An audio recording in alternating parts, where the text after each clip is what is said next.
Baik, assalamualaikum warahmatullahi wabarakatuh. Alhamdulillahirrahmanirrahim. Hari ini kita bisa bertemu kembali. Dalam video kali ini saya akan membahas tentang tradisi Islami baik kelahiran maupun kematian. Jadi manusia diciptakan tentu melalui proses. Jadi ketika dalam kandungan pun itu kita juga ada tahap-tahapnya. Dalam Al-Quran begini, dalam surat Al-Mu'minun ayat 14 ini dikatakan begini. Allah berfirman, A'udzubillahi minasyaitonir rajim. Summa khalaqna nutfata 'alaqatan fa khalaqna 'alaqata mudghah fa khalaqnal mudghata 'idhaman fa kasawnal 'idhama lahman summa ansha'nahu khalqan akhar fatabarakallahu ahsanul khaliqin.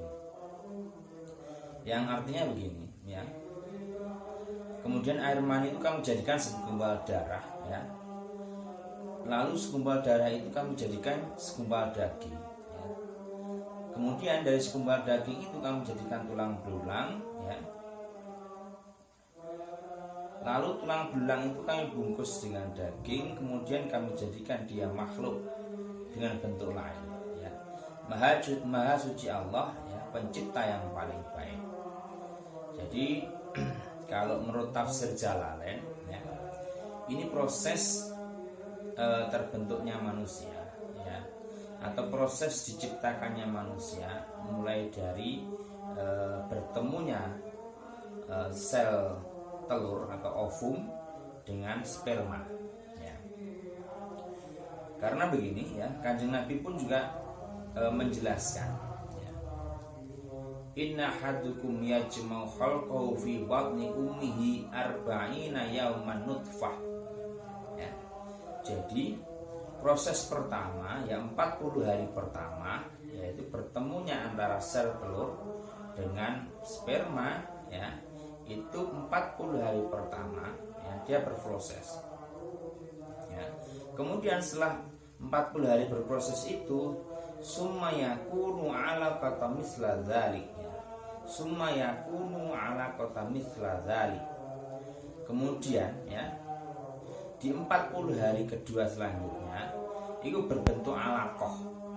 Alaqah itu kalau maknanya para ulama itu adalah segumpal darah. Segumpal darah. Jadi 40 hari kedua itu berbentuk segumpal darah atau alaqah.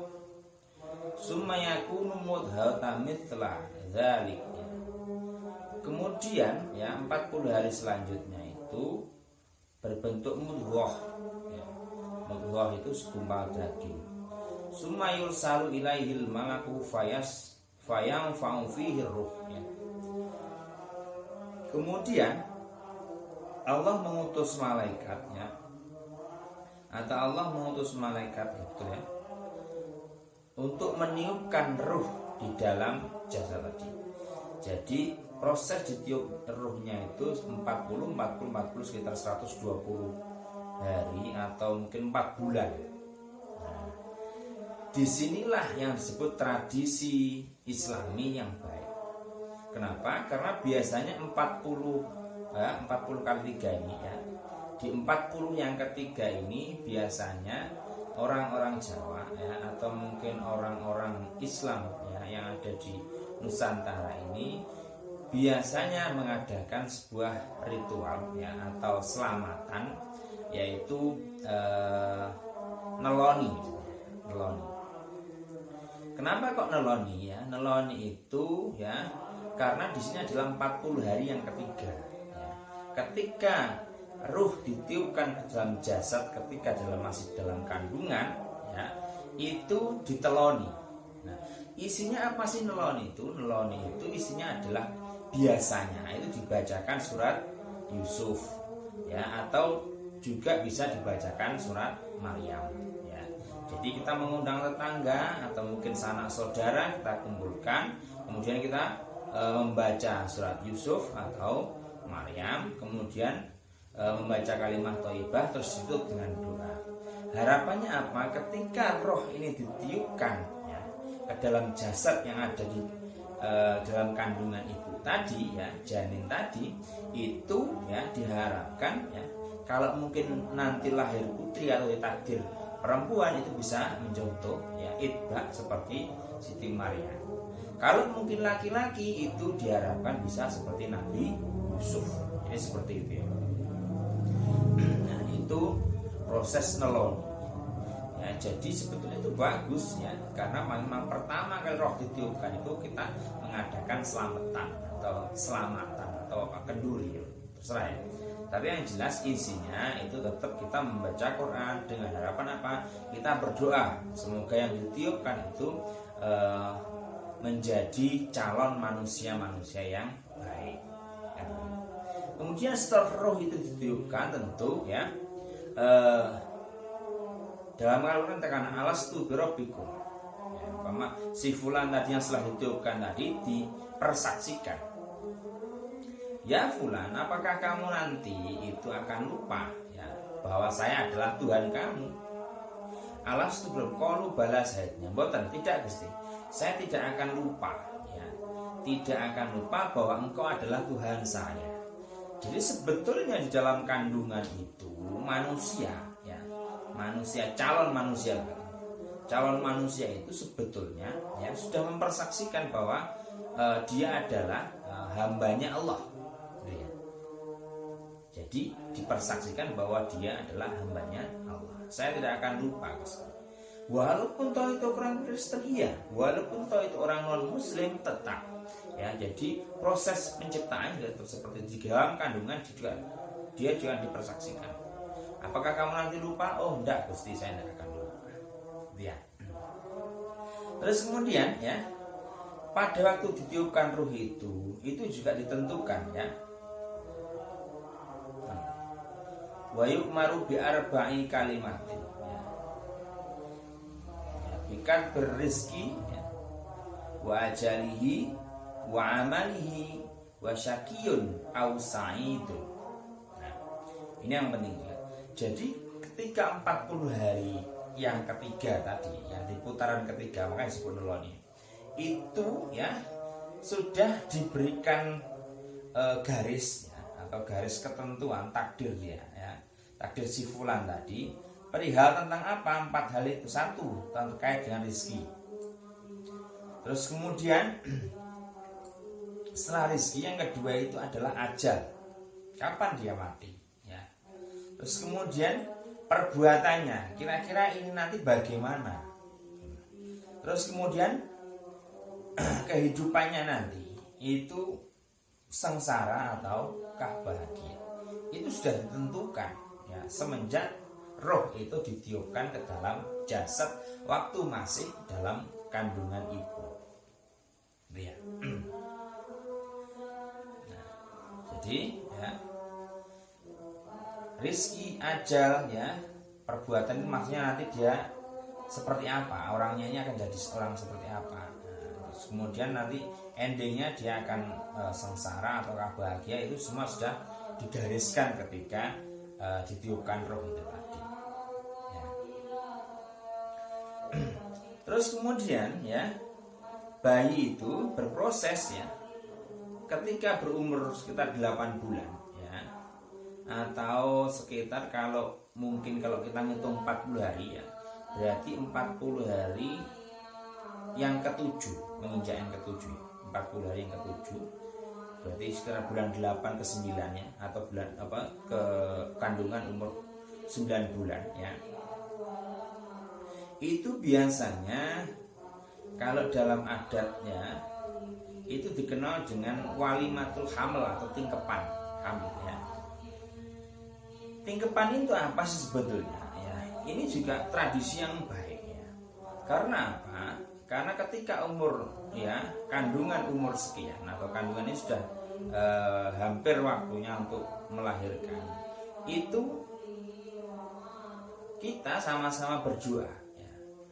Berdoa supaya apa ya? Supaya persalinan ibu ya, persalinan ibu itu menjalani persalinan dengan sehat dan juga lancar. Dalam tradisi ini ya diisi dengan kalimat-kalimat thayyibah, tahlil, tahmid dan juga bersedekah. Ya, biasanya dimandikan begitu, kemudian di tahlil diucapi doa, kemudian tahlil, tahmid, terus kemudian ditutup dengan sedekah. Nah, ini juga bagus karena memang harapannya ketika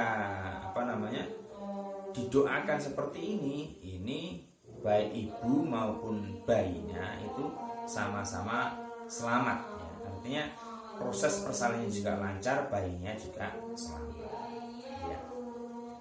Kemudian ada lagi ketika bayi itu lahir ya.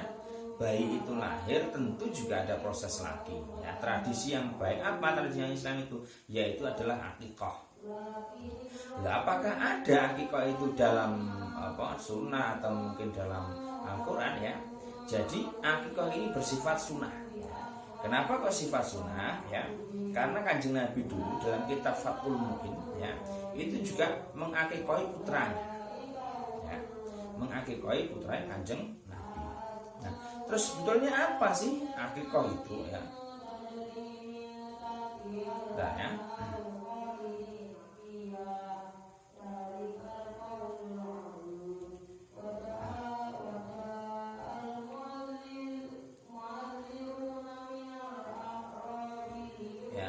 Akikah itu atau akikahan ya.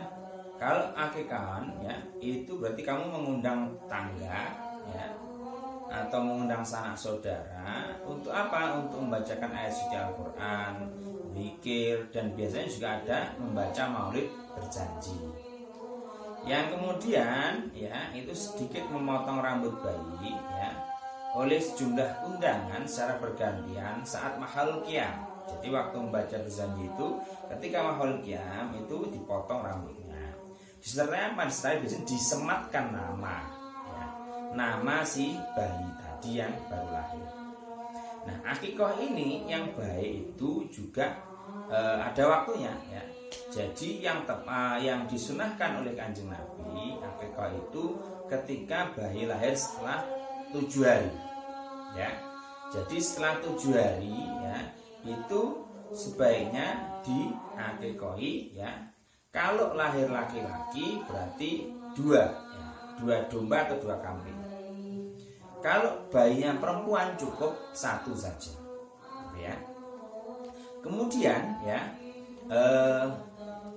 di waktu akikah ini juga sematkan nama ya, nama lengkapnya si jabang bayi tadi ya, siapa namanya. Usahakan namanya juga nama yang paling baik, karena bagaimanapun juga nama ini adalah doa dan juga harapan orang tua. Jadi diberi nama yang baik dan juga arti yang baik. Jangan sampai kamu beri nama dalam Al-Quran tapi ternyata itu namanya jin atau namanya setan. Itu tidak bagus ya. Tetap harus diberi nama dan kamu harus tahu arti nama tersebut gitu ya. Jangan asal ngambil di Quran ya gitu ya. Kemudian ya ketika akikah ini yang menurut kitab fikih ya di dalam kitab Fathul Mu'in itu ya, kalau secara harfiah ya akikah ini ya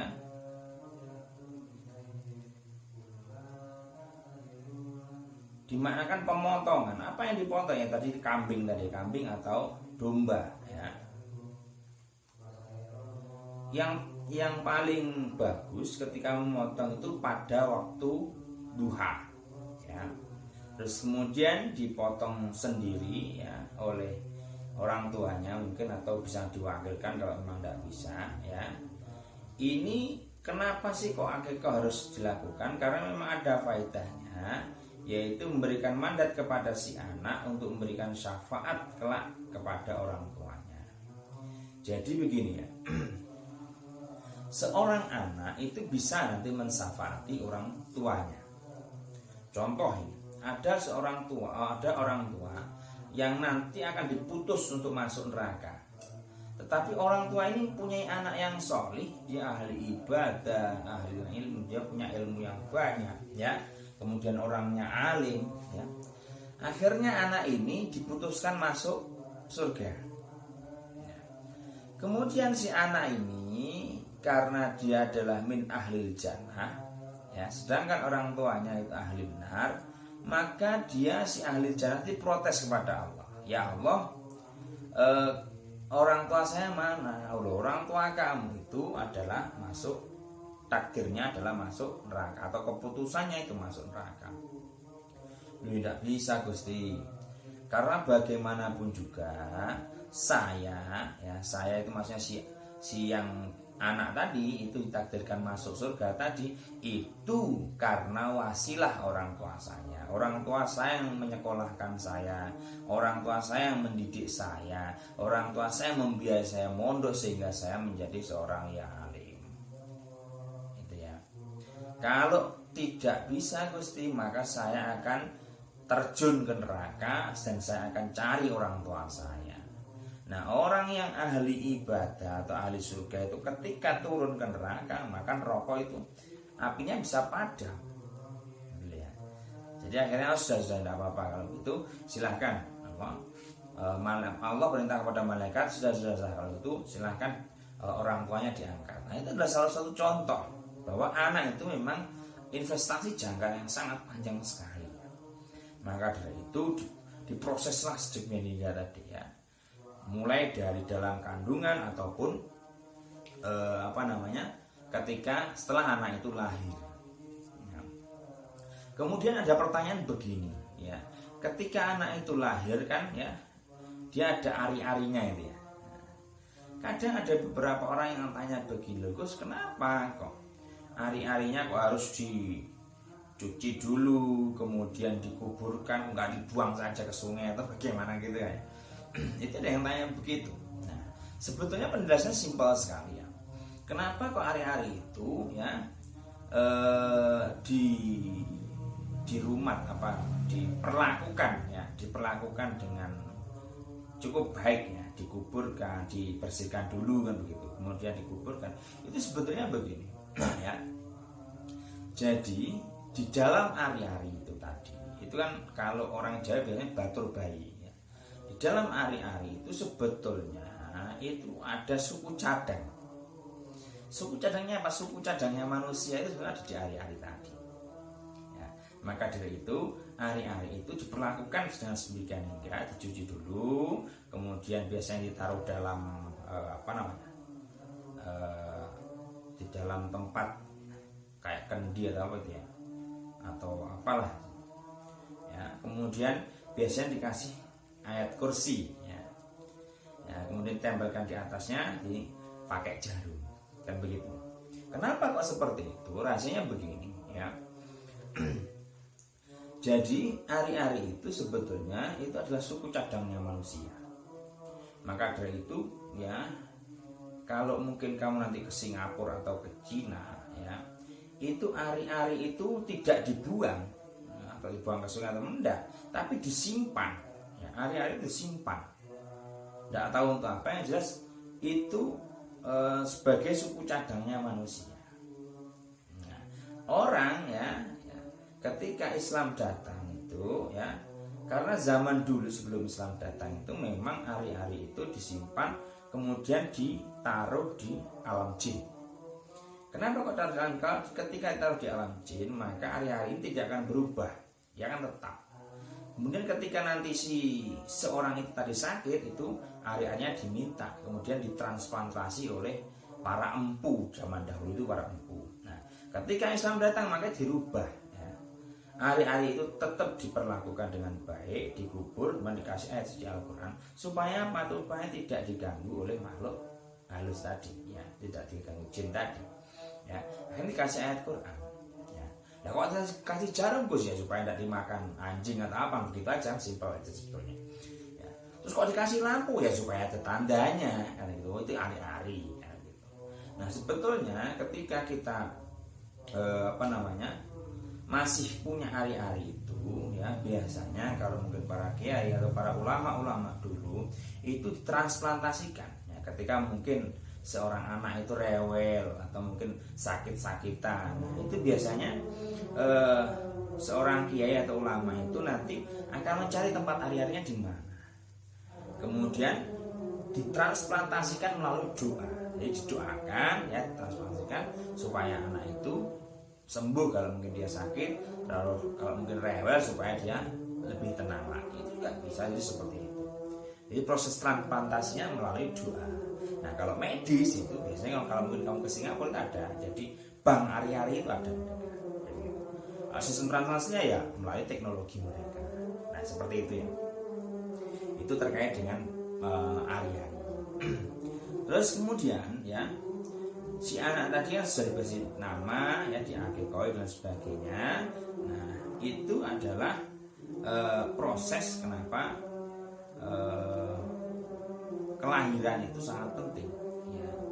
Bahwa ketika dia lahir ya di dunia itu kan kullu maulidin yuladu alal fitrah. Setiap yang lahir itu lahir dalam keadaan fitrah. Fitrah itu ya baik bersih, suci ya, baik dan benar. Fitrah itu baik. Kenapa kok begitu ya? Fa'ina abawahu yuhawidani. Jadi nanti itu tergantung ya, orang tuanya yang akan mewarnai kehidupannya ya. Artinya dia menjadi majusi, menjadi Nasrani, menjadi apapun, itu nanti tergantung kepada orang tuanya ya. Kalau orang tuanya Kristen ya dia mengarahkan kepada Kristen. Orang tuanya non muslim dia akan mengarahkan kepada non muslim. Tapi yang perlu kamu ketahui bahwasanya ya hari ini ya pengetahuan terkait Islam itu sudah banyak sekali. Artinya bagaimana? Ya, ketika toh dia anaknya orang Kristen, orang Hindu, orang Buddha, ya tapi ketika nanti dia dapat itu juga mungkin saja. Ya.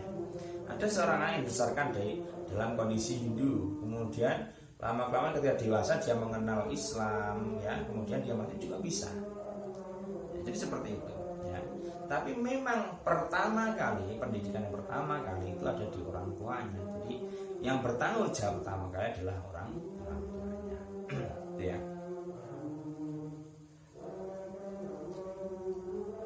Terus ya. Hikmah dari akikah itu yaitu satu, menjalankan ya sunnah Nabi ya.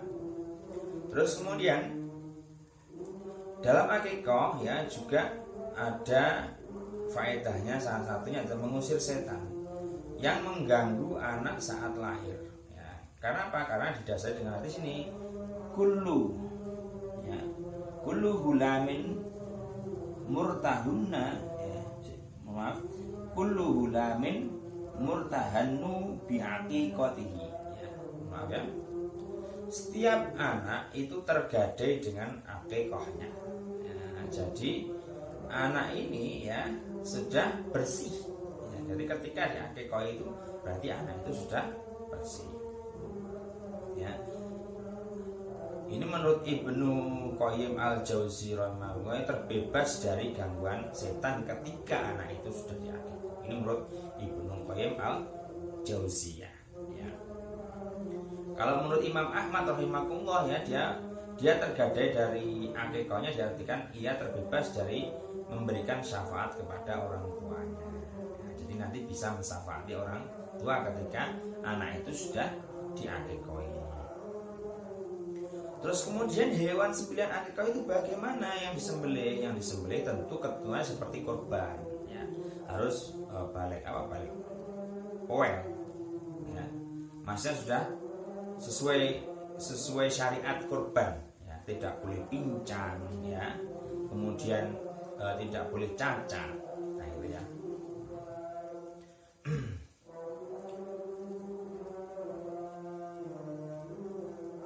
Terus lagi ya,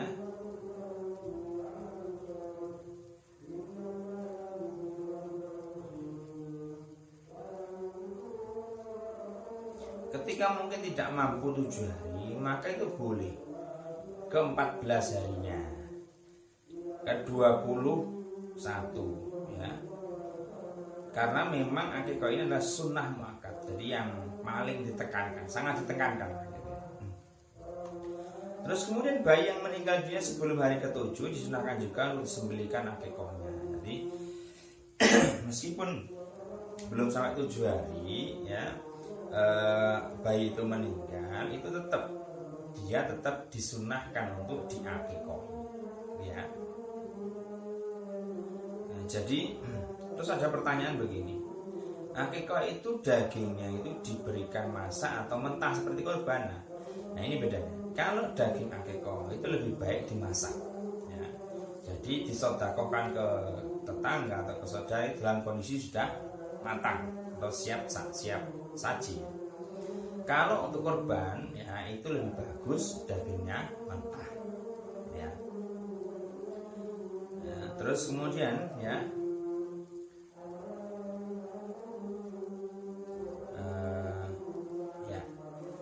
ketika bayi baru lahir ya, ya, itu tentu ya sebaiknya ya diadani ya, di telinga kanan, dikomati telinga kiri, terus kemudian di ubun-ubunnya dibacakan inna anzalna fi lailatul qadar ya.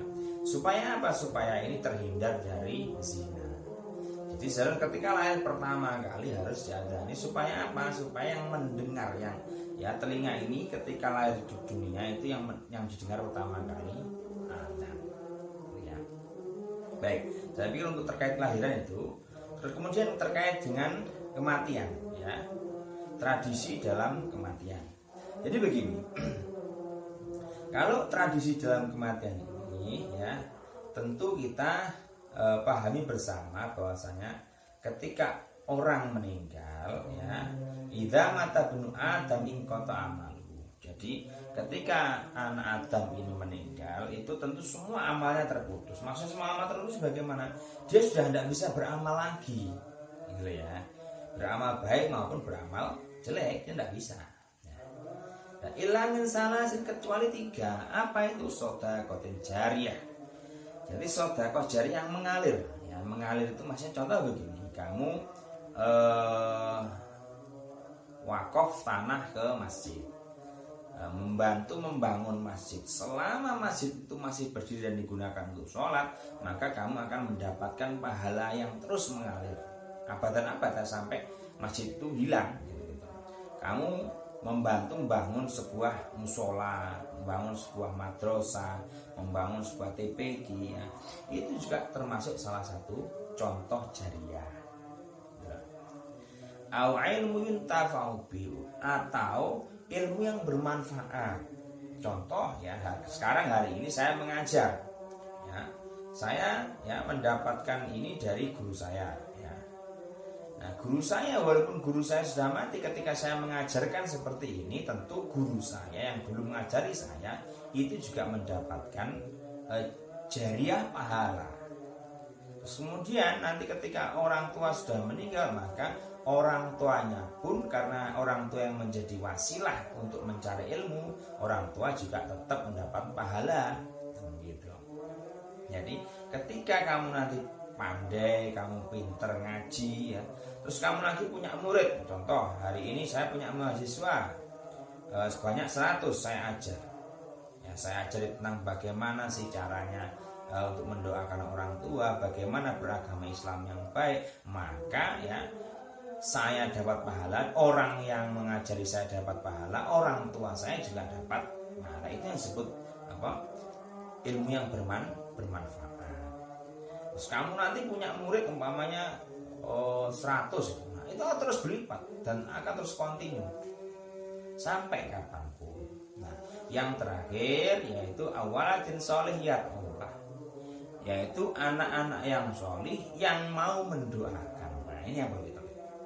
Jadi maka dari itu ketika ada kematian, kalangan Nahdlatul Ulama itu biasanya setelah proses ya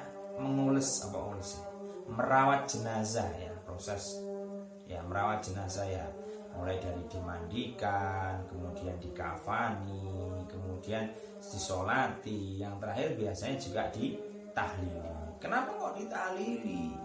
Ada yang bertanya begitu ya. Apakah ada dalilnya? Apakah itu ada Quran dan sebagainya? Bisa pertanyaan seperti itu. Nah, saya jelaskan begini. Jadi mal mayyitu fil qabri kal muhawis. Jadi sebetulnya ya, nanti kamu nanti dalam kubur itu ya, ini nanti akan saya jelaskan di ziarah kubur aja. Yang jelas begini. Jadi ketika ya pemulasaran jenazah itu sudah selesai, sholat sudah selesai, itu kan kadang ya kita itu kan terkendala mungkin pas gali terlalu lama, kelamaan dan sebagainya. Nah, daripada kita diam-diam saja, kemudian kita tidak ada tidak ada kegiatan pas waktu sudah selesai mensolati, kemudian nunggu ambil cangkruk-cangkruk tidak jelas sambil nangis-nangis, itu lebih baik kita isi dengan apa? Dengan mungkin membaca surat Yasin, mungkin dengan tahlilan, itu juga baik. Loh, apa itu enggak mengolor-olor? Tidak, karena waktu itu kan kita menunggu, sambil menunggu daripada kosong kita tahlili. Jadi kita tidak mengolor waktu, karena memang ketika kita pemulasaran jenazah itu sebaiknya disegerakan, kan begitu kan ya.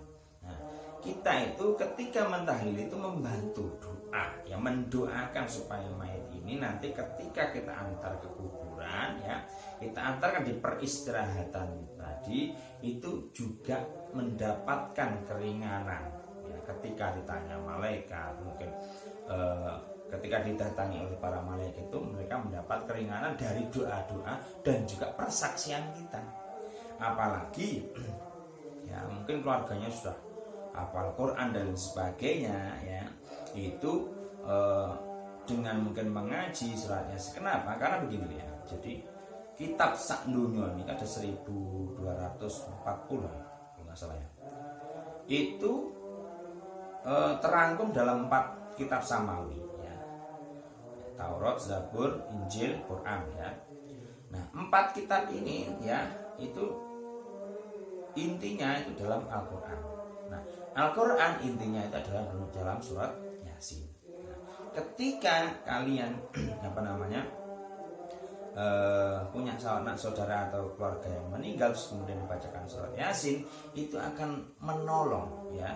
Jadi nanti akan menolong meringankan ya beban si mayit tadi.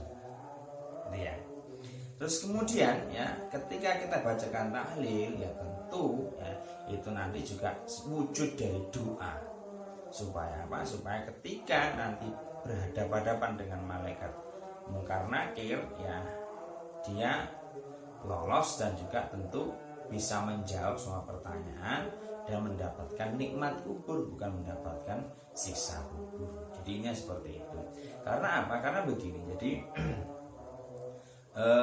Kanjeng Nabi itu pernah dawuh, ada salah satu sahabat ya itu yang meninggal ya. Kemudian Kanjeng Nabi dawuh begini, kalau ada saudara yang meninggal atau sahabat yang meninggal ya, bacakan akhir surat Al-Baqarah, lillahi ma fis samawati wa fil ardi dan sebagainya. Nah, itu yang dibaca ketika tahlil. Jadi tahlil sebenarnya sudah diramu dari berbagai aspek ya, atau berbagai aspek yang berbagai sumber ya, termasuk dari hadis-hadisnya Kanjeng Nabi. Supaya ketika nanti dia berhadapan dengan yang namanya Munkar Nakir, itu dia bisa menjawab seluruh pertanyaannya. Kemudian kan setelah dikuburkan kemudian ditalqin. Nah, itu sebetulnya talqin itu pun itu juga mengajari orang-orang yang melayat pada waktu, orang yang takziah pada waktu, yang mengantarkan sampai ke kuburan tadi, mengajar bahwasanya apa? Kamu nanti juga akan seperti ini, artinya seperti ini, seperti si mayat tadi. Jadi kalian harus mengambil pelajaran dari semua itu. Baik, saya pikir penjelasan saya cukup sekian. Ihdinas siratal mustaqim. Wassalamualaikum warahmatullahi wabarakatuh.